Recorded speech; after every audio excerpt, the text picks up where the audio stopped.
Good afternoon, everybody. So there we come for the lecture sessions, which after the cases will be less interesting, but we have got very good speakers. The first speaker is Dr. Dev Kumar Roy. He is a consultant surgeon in AMR Hospital, and Dr.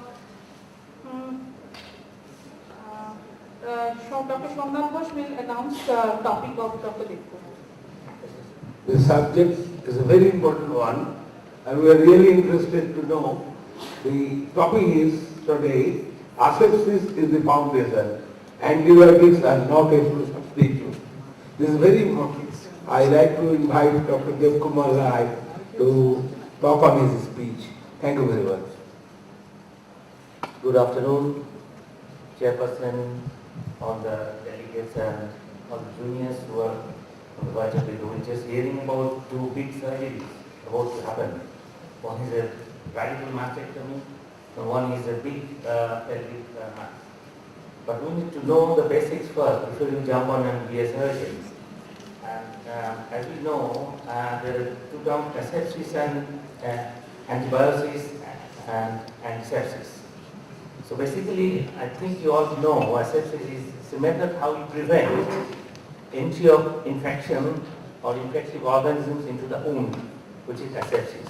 So you're preventing the wound to get infected. And antisepsis is the use of chemicals to kill the organisms in the wound, so it is a treatment. So first one is prevention and the later one is a treatment. Now, we are grateful to a great surgeon and he's a scientist as well, Joseph Lister. I'm sure you all heard about it. We don't know what would have happened by now if Joseph Lister did not invent how to do surgery aseptically. And we're actually thankful to three persons in the history. One is Joseph Lister, all in 1800 centuries. One is Morton, who gave us anesthesia. Before that, there was no anesthesia. So you can now operate painlessly on patients. And the third is Ambrose Payer, who discovered first the petri dish. Otherwise, you would not have known what bacteria, what organism, gram-positive, gram-negative, all these things came later on. So these three have done tremendous input into our modern-day surgery. So I'll just go to the history a little bit. It's very interesting. And I got a publication which is 1903 publication on this. So those days, nowadays our intention is healing with primary intention. But that was absent those days, you know. That time it used to be called healing by suppuration. In 1500, 1600, Roman age, whatever you see, up to 1800, late 1800, the concept was healing by suppuration. You let the wound open, there is no antiseptic solutions, no sterilization, nothing. You leave the wound packed, and they started thinking about, Ambrose Payer started thinking about there must be something wrong in the air. So let's prevent air coming in contact to the wound. So they started putting lots of dressing and tight bandaging.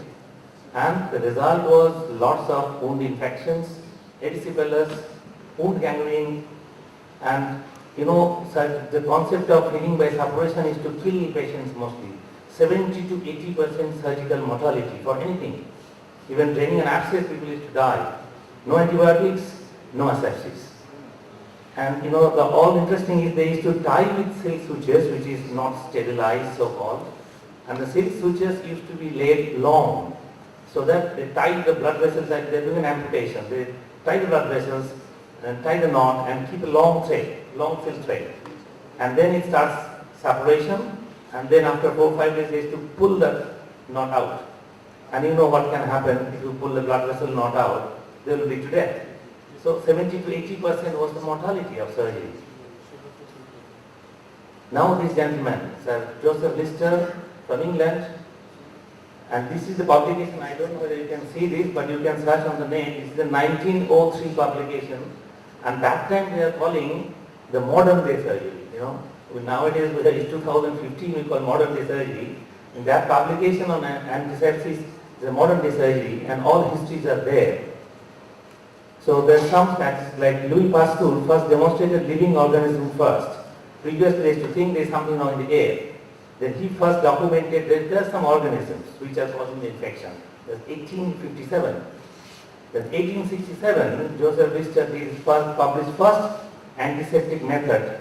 What he did actually, because olive oil was readily available in England, so he used to boil olive oil and put carbolic acid, phenol into it, and making a mixture. Is a 25% solution of carbolic, and what he started doing, and he also started at the same time barrel ligature.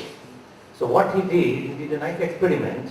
He put a scalpel bed into that boiling solution, kept it for 4 hours, and put silk sutures into that for 4 hours. Then he cut open on cow's neck and dissected the carotid artery, tied that with the silk suture which was pre-carbolized, and then left the wound open.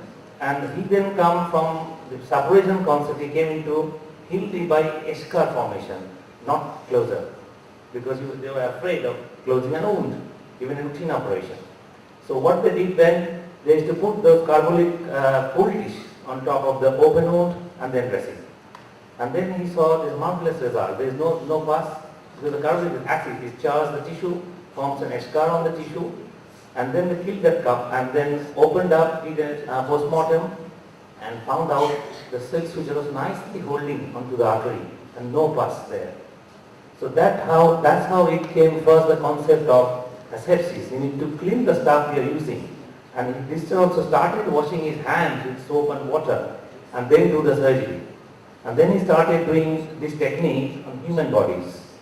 And till he survived, like in the next 25 years, he did the same practice. From 1867 till 30 years, he did. And then he also then later on in 1868, then they started closing the wound as well. After having 1 year of good result, then he started closing the wound. So healing by primary intention started coming in 1868.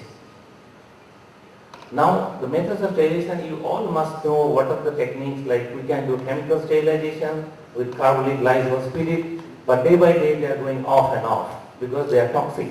They are harmful to the paramedical staff, they are harmful to the surgeons, eyes and hands.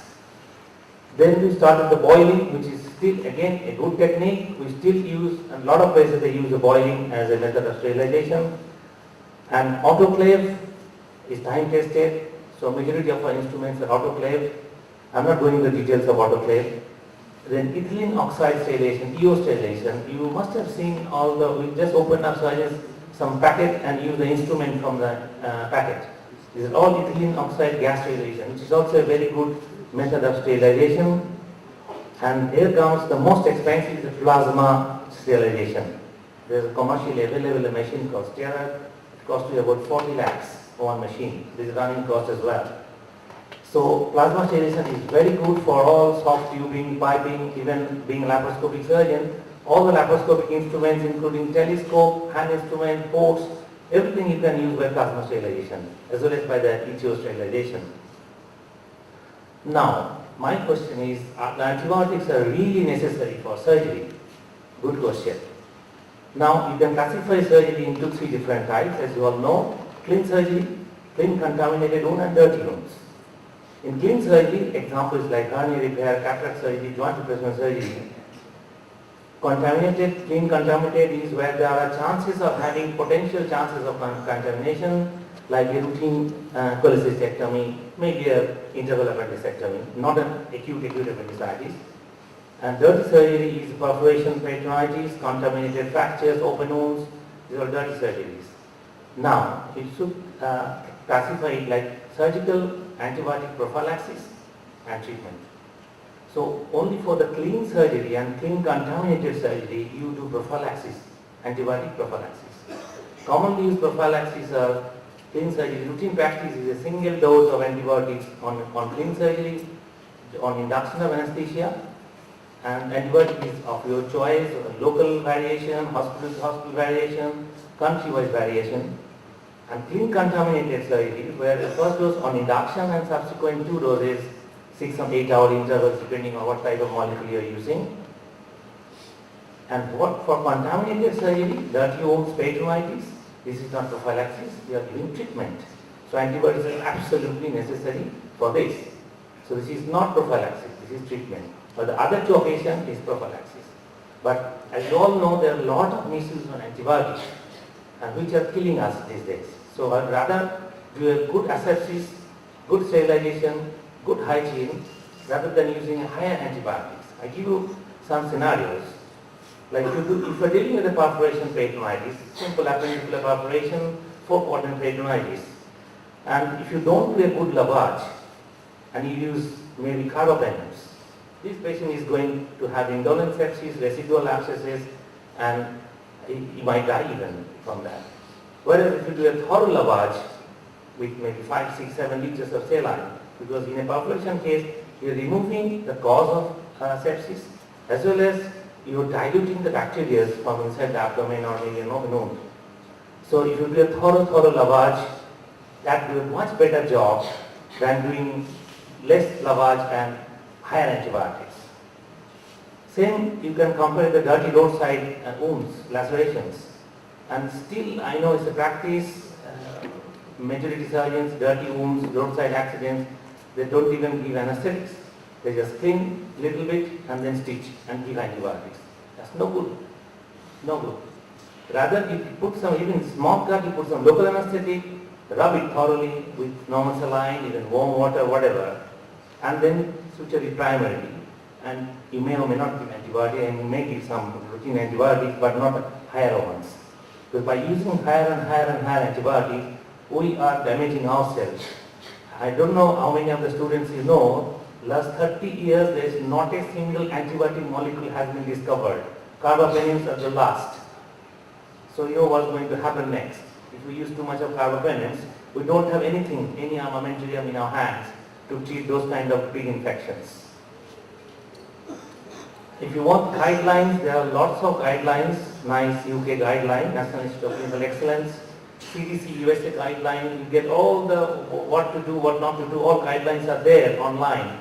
I didn't go into the details.